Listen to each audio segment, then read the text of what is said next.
मान जवानांचा डोंगर खरड्यात देशभक्तीचा महोत्सव, गावकऱ्यांच्या डोळ्यात अभिमान, जवानांच्या डोळ्यात अश्रू।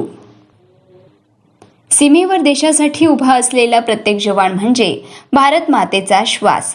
तो श्वास सुरक्षित राहावा म्हणून जेव्हा एखादा जवान आपले घर, आई वडील, पत्नी, मुले, सण उत्सव, सुख दुःख सगळं बाजूला ठेवून बंदुकीसोबत आयुष्य जगतो, तेव्हा त्याच्या त्या त्यागाची जाणीव समाजाने ठेवलीच पाहिजे। डोंगरखडा गावाने ही जाणीव कृतीत उतरवली आणि सन्मान जवानांचा हा केवळ कार्यक्रम न ठेवता तो देशप्रेमाचा, कृतज्ञतेचा आणि भावनांचा महोत्सव बनला। मातृभूमीची सेवा करून सेवानिवृत्ती होऊन मायदेशी परतलेल्या गावचे सुपुत्र वीर जवान श्री राजेंद्र नारायण गेडाम आणि वीर जवान श्री प्रशांत मुंगले यांच्या आगमनानिमित्त संपूर्ण गाव एकवटले होते।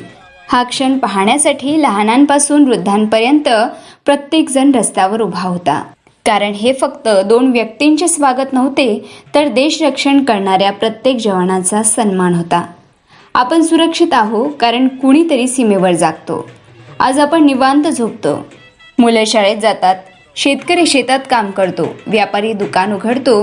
हे सगळं शक्य होतं कारण देशाचे जवान सीमेवर अहोरात्र उभे असतात। ऊन असो, वादळ असो, गोठवणारी थंडी असो किंवा मुसळधार पाऊस, जवान कधीही डगमगत नाही। आपल्या कुटुंबापासून दूर राहून, कधी कधी जीव मुठीत घेऊन तो देशासाठी उभा असतो। ही जाणीव डोंगरखडा गावाने मनापासून स्वीकारली आणि म्हणूनच हा सोहळा आयोजित करण्यात आला। कर्तव्यनिष्ठेची तेजस्वी वाटचाल। श्री राजेंद्र नारायण गेडाम यांनी सन 2002 मध्ये भारतीय सेना अंतर्गत आर्टिलरी रेजिमेंटमध्ये प्रवेश केला। तब्बल 24 वर्षे त्यांनी देशसेवेत व्रत अखंड पाळले।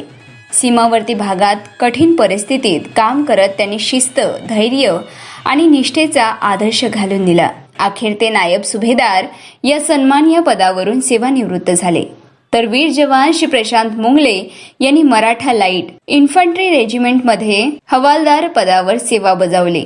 शिस्त, धैर्य आणि देशभक्ती या मूल्यांवर त्यांनी आपले संपूर्ण आयुष्य उभे केले। त्यांच्या सेवेचा प्रत्येक क्षण गावासाठी अभिमानाचा ठेवा आहे।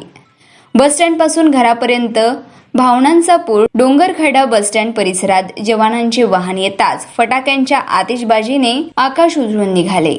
भारत माता की जय, वीर जवानांचा विजय असो अशा घोषणांनी परिसर दुमदुमून गेला। नागरिकांनी पुष्पहार, पुष्पगुच्छ देत त्यांचे स्वागत केले।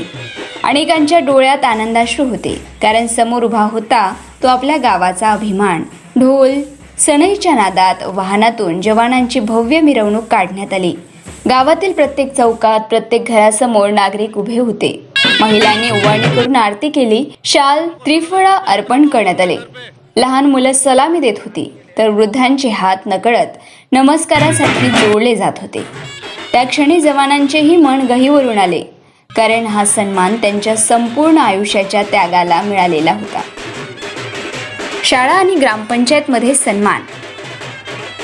आदर्श विद्यालयात जवानांचा पुष्पहार व पुष्पगुच्छ देऊन सत्कार करण्यात आला।